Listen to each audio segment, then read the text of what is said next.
The day my teacher broke the one rule we all thought was unshakable, everything I believed about school, family, and trust crumbled. I used to think classrooms were safe places, where adults protected us and followed their own rules. I was wrong.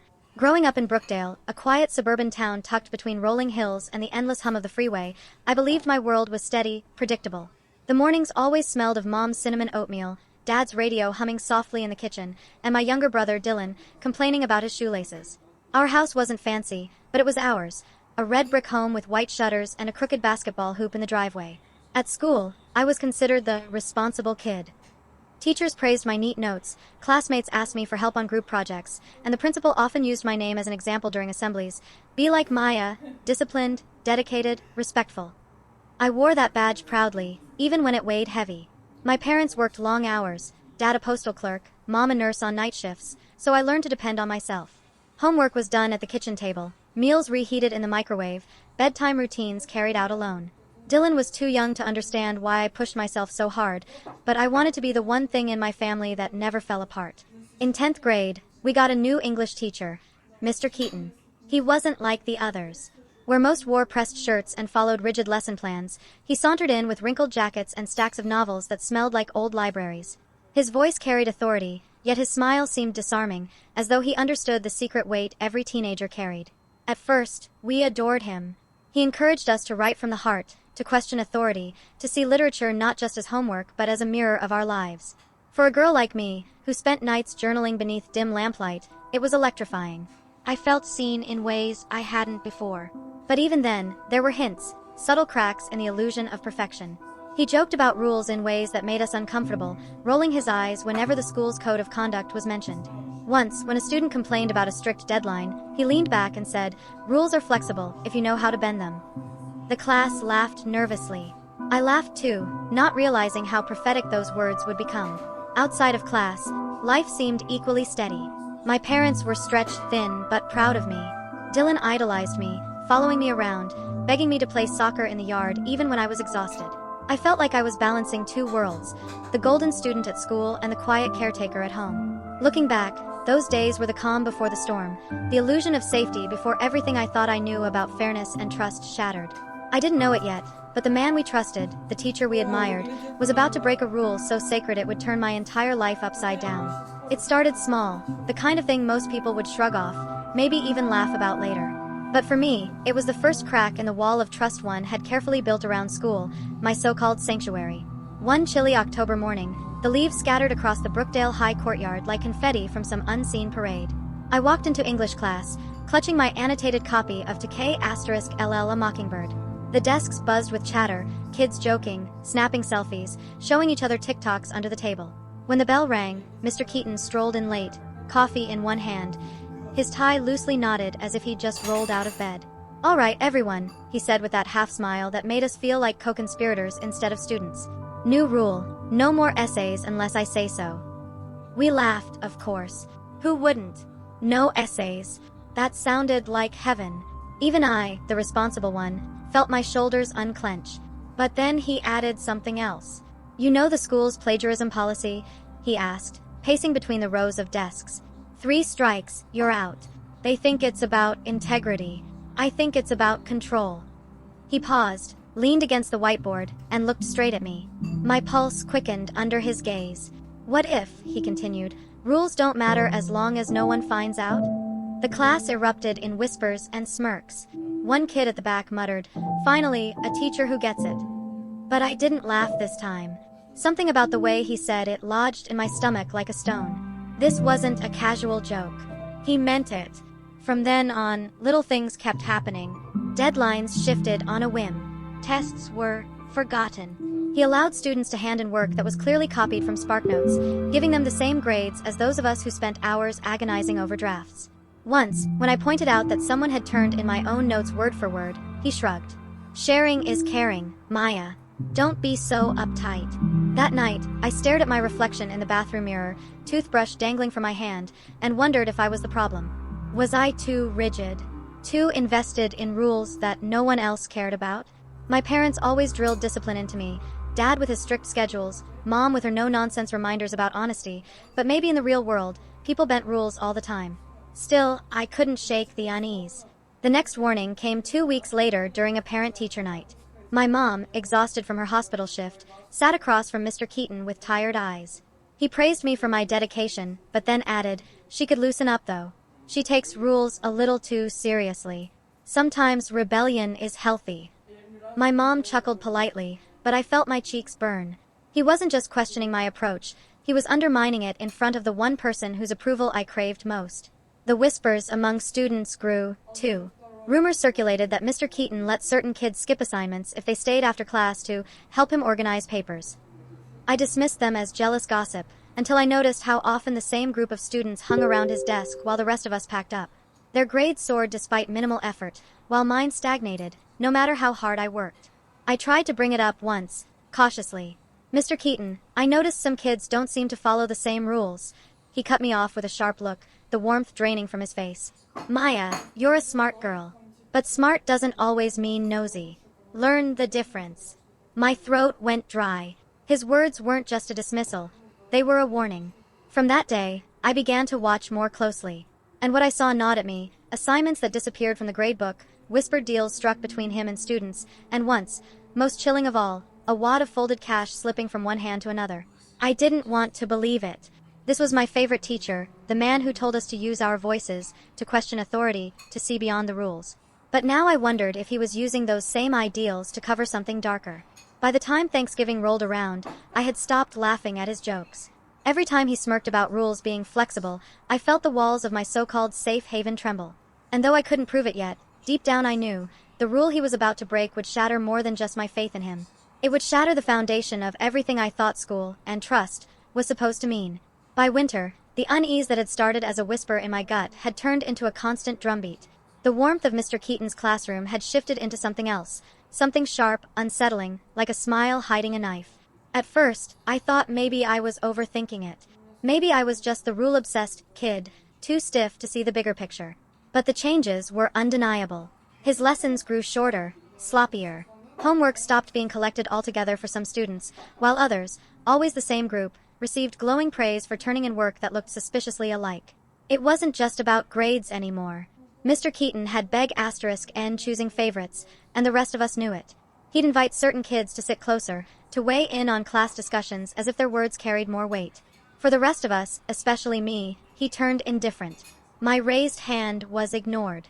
My carefully written essays came back with vague comments like, "Fine, but where's your heart?" The same phrase he used to justify giving an A+ to a classmate who had barely strung 3 coherent paragraphs together. I tried to talk to my parents, but their reactions left me stranded. "Maybe he's just encouraging creativity," Dad said, folding his newspaper without looking up. "Not everything's about rules, Maya." Mom sighed, rubbing her temples after a 12-hour shift. "Honey, you take things so seriously. If the teacher's not worried, why should you be?" It felt like being gaslit by the two people who were supposed to believe me most. The isolation deepened at school. The kids in Mr. Keaton's inner circle started mocking those of us who weren't included. I found sticky notes taped to my locker, "Teacher's pet robot. Rule girl." Once, someone whispered loud enough for me to hear, "Keaton said she'll probably end up working in a cubicle for the rest of her life." It stung because it sounded like something he'd actually say. One snowy afternoon, I stayed after class to ask about an essay grade that seemed unfair. The room was empty except for him, stacking papers sloppily into a bag. "Mr. Keaton," I began, my voice steady but tight, "I worked really hard on that essay. Can you tell me what I did wrong?" He didn't look up. "Maya, not everything is about rules and structure. You write like you're trying to impress a rulebook. Loosen up." "I followed the rubric exactly," I insisted, heat rising in my chest. Finally, he met my eyes. His smile was gone. "Do you know why people don't like tattletales?" he asked softly. My throat tightened. Because they ruin the fun for everyone else," he said, cutting me off. "Stop nitpicking. Trust me, it's better that way." The words landed like a threat, veiled in his calm tone. I walked out shaking, clutching my books to my chest like a shield. From then on, the whispers turned into walls. My so-called friends drifted toward his chosen group, drawn to the easy grades and attention. I found myself eating lunch alone in the library, my usual table in the cafeteria claimed by kids who used to sit with me. When I tried to join them once, silence spread across the table until someone muttered, "Maybe Keaton's right. You are uptight." Laughter followed. I wanted to scream. Instead, I buried myself deeper in my journal, writing page after page of doubts, fears, and unanswered questions. What rule was he breaking? Why did the system let him get away with it? And most of all, why did I feel like the only one who cared? The final blow came just before Christmas break. The principal announced an essay contest with a scholarship prize attached. I poured everything I had into that paper. Late nights, coffee-fueled drafts, meticulous research. I dreamed about the relief of winning, about helping my parents pay for college. When the results were posted, I stared at the board in disbelief. The winner wasn't me. It was one of Keaton's favorites, a boy who hadn't even bothered to write his own essay. I knew, because I'd seen him copying whole paragraphs from the internet in the library. My chest burned as the other students congratulated him, their laughter like static in my ears. I approached Mr. Keaton after class, my hands trembling. "I know he plagiarized," I whispered. "You have to have seen it. How could you let this happen?" Mr. Keaton leaned closer, his breath smelling faintly of coffee and mint. "You need to learn, Maya. Life isn't about fairness, it's about knowing which rules can be broken. Consider this a lesson." That was the moment I realized I was utterly alone. The school wouldn't listen. My parents didn't understand. My classmates mocked me. And my teacher, the man entrusted with guiding us, was teaching something far more dangerous than literature. He was teaching that rules, trust, and integrity meant nothing. The isolation was suffocating. Every time I walked into that classroom, it felt less like a place of learning and more like a trap, tightening slowly around me. And deep down, I knew, the real breaking point hadn't even come yet. January arrived with a sharp wind that rattled the windows of Brookdale High and left frost flowers etched on the glass. Most kids welcomed the new semester as a fresh start. For me, it was just another round in a fight I was slowly losing. I had grown used to the loneliness, the way my classmates avoided me, the way my parents brushed off my concerns as stress. But deep down, something in me refused to let go. If Keaton was breaking the rules, I had to know which ones, and why. The answer came in the most unexpected way.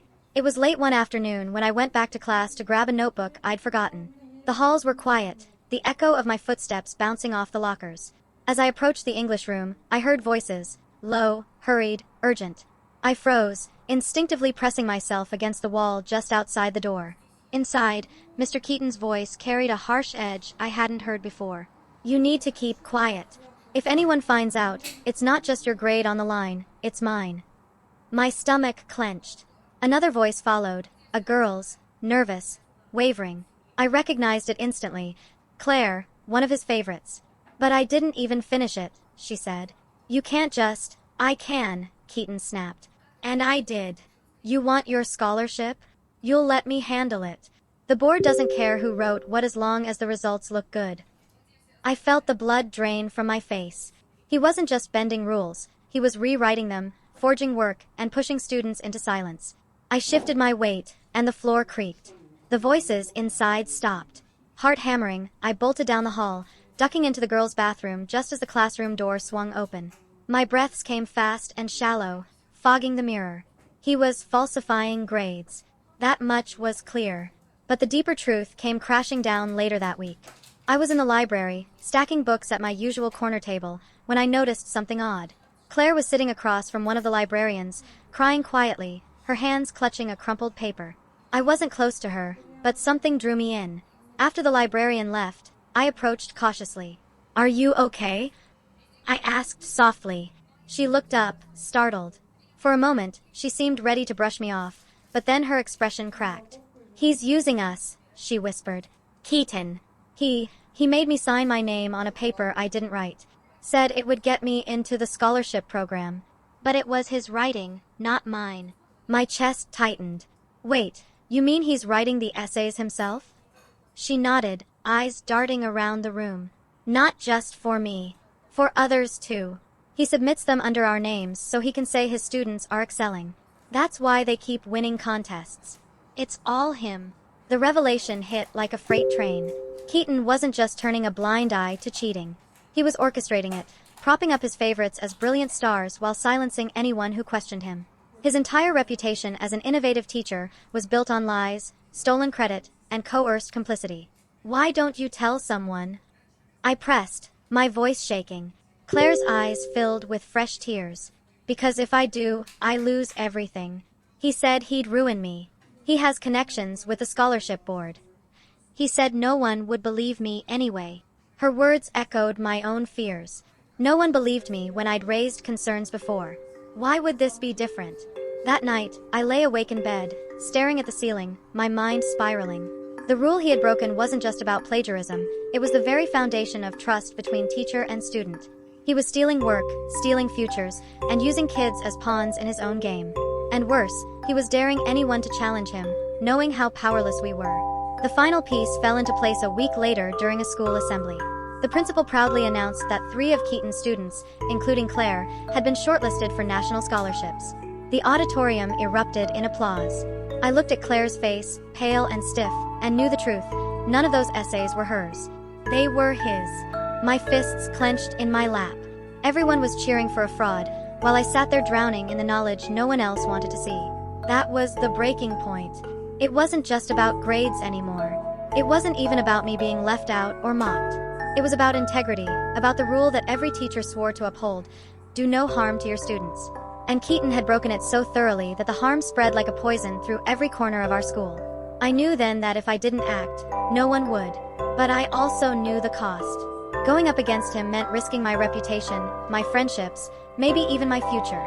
Still, as I sat there in that cheering crowd, the truth settled in my bones. This was bigger than me. And I would not stay silent. Once the truth about Keaton crystallized in my mind, it became impossible to sit through his classes without feeling sick. Every smile he gave, every glowing compliment to his favorites, now looked grotesque, like watching a magician perform tricks when you already know the mechanics. But knowledge alone wasn't enough. If I wanted to stop him, I needed proof. And proof, I quickly learned, was dangerous to gather. I started small.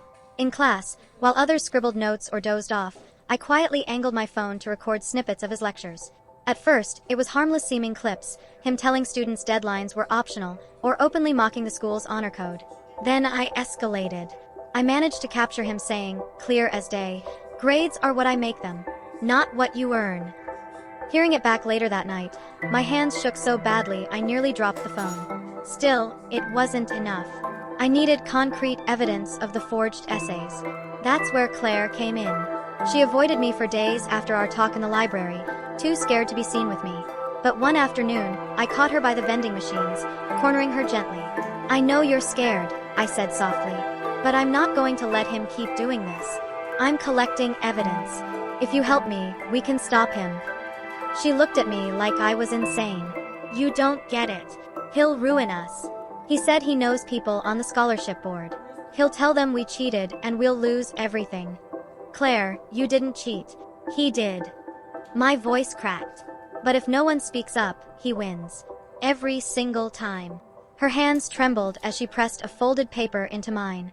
"This is the draft I wrote. Compare it to what he submitted." Her voice dropped to a whisper. "If you get caught with this, I was never involved."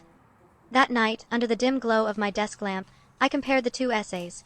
The one Claire had written, full of spelling errors and uneven paragraphs, and the polished, eloquent version submitted under her name. It wasn't just different. It was completely rewritten. Entire sections were plagiarized from obscure journals I found online. The anger that welled in me was so strong I could hardly breathe. I wasn't just fighting for myself anymore. I was fighting for Claire, and every other student he had silenced.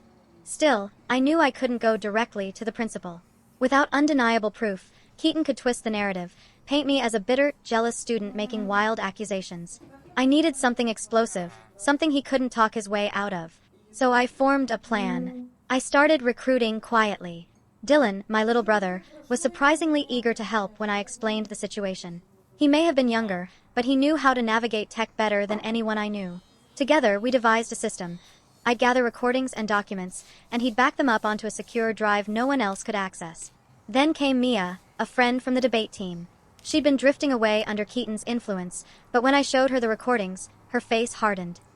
"He's a fraud," she muttered. "And if we let this slide, then what does that make us?" She agreed to help, promising to dig through her own notes and emails for inconsistencies. Bit by bit, I built a tiny coalition, students who had once admired Keaton but had quietly noticed the cracks. We shared files through encrypted apps, met in the library's back corners, whispered strategies like spies in a war zone. The risk made my heart race, but for the first time in months, I didn't feel so alone. Meanwhile, Keaton must have sensed something was shifting. His tone grew sharper, his jokes edged with menace. One morning, he stopped me in the hall, his eyes narrowing. "You've been awfully quiet lately, Maya," he said, voice low. "Not causing trouble, I hope?" I forced a smile. "Just focusing on my work." He leaned in closer. "Good. Because you know what happens to students who go poking around where they don't belong? They get burned." My stomach dropped, but I kept walking, refusing to let him see the fear clawing at my insides. By March, we had enough material to blow his schemes wide open.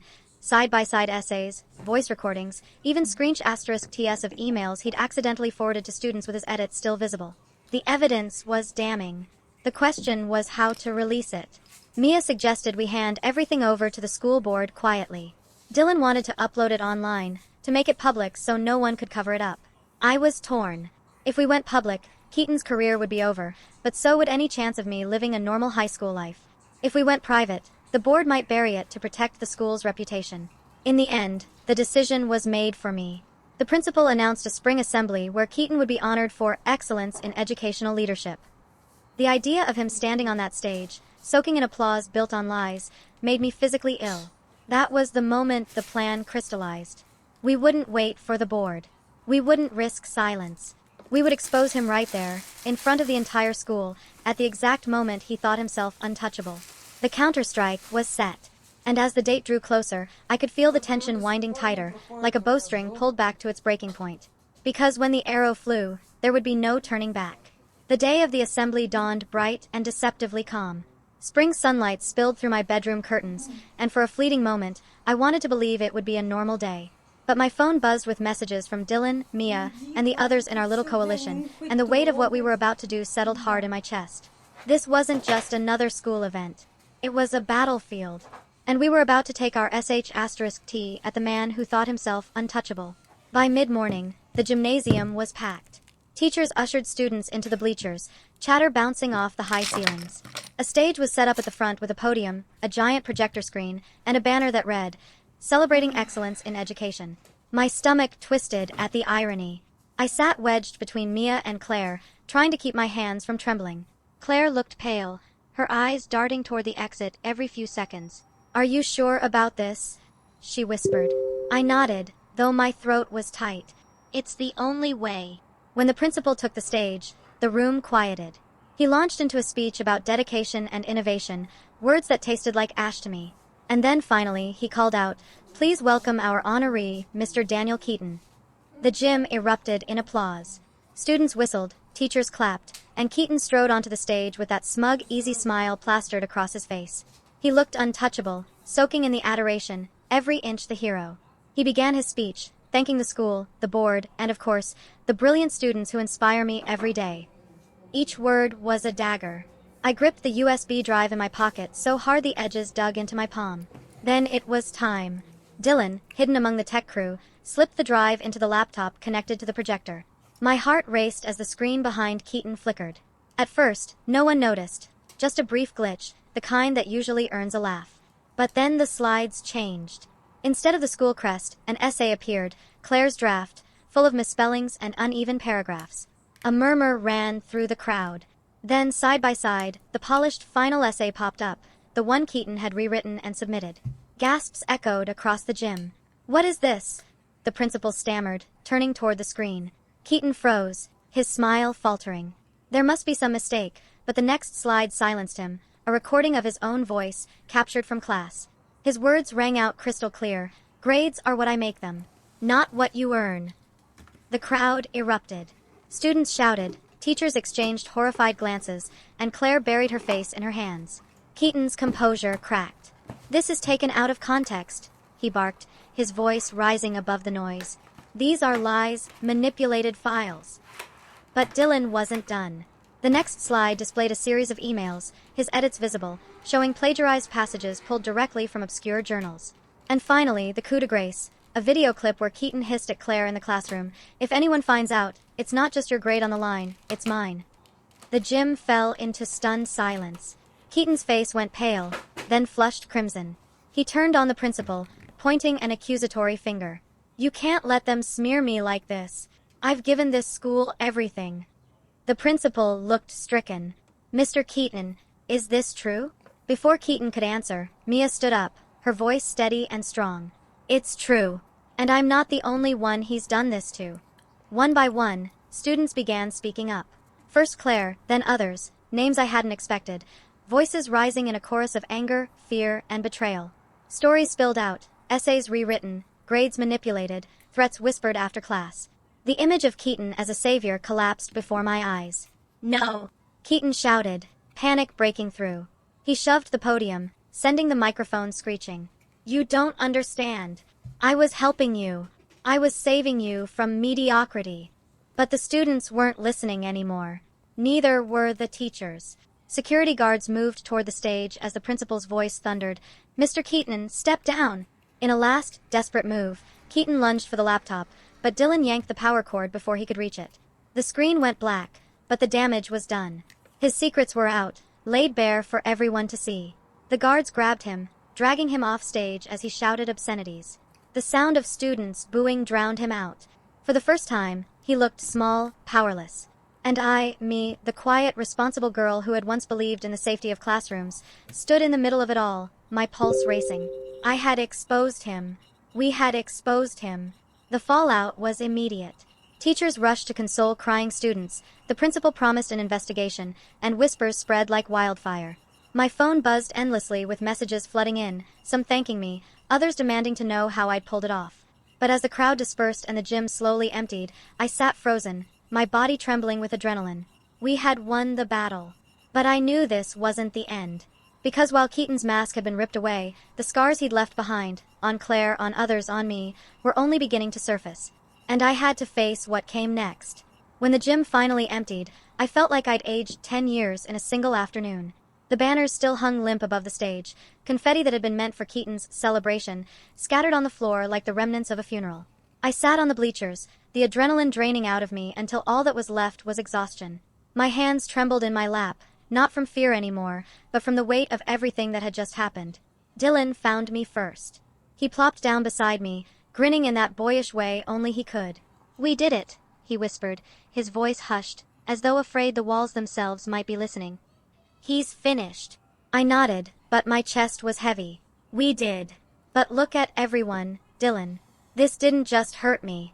It hurt the whole school. And it's going to take a long time to fix. The following days were a blur of chaos. Keaton was suspended immediately, escorted out of the building under the watchful eyes of furious parents and a swarm of local reporters. Headlines screamed across the town. Star teacher accused of manipulating grades. His face, once celebrated on the school's website, was now plastered on news articles that detailed every ugly allegation. But the damage wasn't just professional. It was personal. Claire stopped me in the hallway the next week, her voice shaky but firm. I didn't think you'd go through with it, she admitted. But, thank you. You saved me. Her words hit harder than I expected. I realized then that this wasn't just about exposing a corrupt teacher. It was about giving people like Claire, and all of us, the chance to reclaim our voices. Of course, not everyone saw it that way. Some students whispered that I had ruined the school's reputation, that colleges would think twice about accepting recommendations from Brookdale. A few even glared at me in the halls, muttering words like troublemaker under their breath. It hurt, but I reminded myself that silence would have hurt more. The administration launched a full investigation, combing through every assignment, every grade Keaton had ever given. It turned out the problem was deeper than we imagined. Dozens of students had been propped up or crushed by his whims. Some who thought they'd earned their scholarships were suddenly unsure if they'd keep them. Others who had been dismissed as failures discovered their work was better than they'd ever been told. The sense of betrayal ran deep, and trust in the system was shattered. At home, my parents' reaction was complicated. Mom cried when she saw me on the local news, hugging me so tightly I could barely breathe. You were so brave, she whispered, tears staining her cheeks. Dad, though, was quieter. One night at dinner, he put down his fork and looked me straight in the eyes. You did the right thing, he said firmly. But you also painted a target on your back. People will come after you for telling the truth. I swallowed hard. I know. But I couldn't stay quiet, Dad. Not anymore. He nodded slowly, pride and fear mixing in his gaze. Then we'll stand with you. Those words anchored me in the weeks that followed, as the world kept spinning out of control. When the dust began to settle, the school announced new policies. stricter oversight of teachers, anonymous reporting systems, and a committee made up of both staff and students to ensure fairness. For the first time, our voices mattered. But the cost of getting there lingered like a shadow. I often thought about Keaton, about the man who had walked into our school promising to free us from boring rules, and instead turned them into E*P*NS. I wondered if he felt any remorse sitting in whatever place he ended up, his career in ashes. Did he regret it? Or did he still think he was the hero of his story? I'll probably never know. What I do know is this: truth has power, but it also has consequences. And once spoken, it can't be taken back. By summer, I found myself journaling again, only this time, the words weren't about the weight of expectations or the suffocating pressure to be perfect. They were about survival, resilience, and the choice to fight when silence would have been easier. One evening, Claire, Mia, Dylan, and I gathered in my backyard. We sat around the fire pit, roasting marshmallows, the night air cool and sweet. For the first time in months, we laughed without fear. "You changed everything," Mia told me, her eyes reflecting the flames. "Because of you, we're not afraid to speak anymore." I stared into the fire, my chest tightening with something that felt like relief. "No," I said softly. "Because of us. We all fought back. Together." That night, lying in bed, I realized something else. The rule Keaton broke, the one I thought was sacred, wasn't just about grades or fairness. It was about trust. Teachers are supposed to guide us, to honor the responsibility of shaping our futures. He shattered that trust. But in exposing him, I had discovered something more powerful, that even when trust is broken, even when the people meant to protect us fail, we still have each other. And we still have the power to rise. So maybe the rule he broke did change everything. But what it left behind was stronger than anything he could destroy. And that's the story I'll carry with me, not just of the teacher who betrayed us, but of the students who refused to stay silent.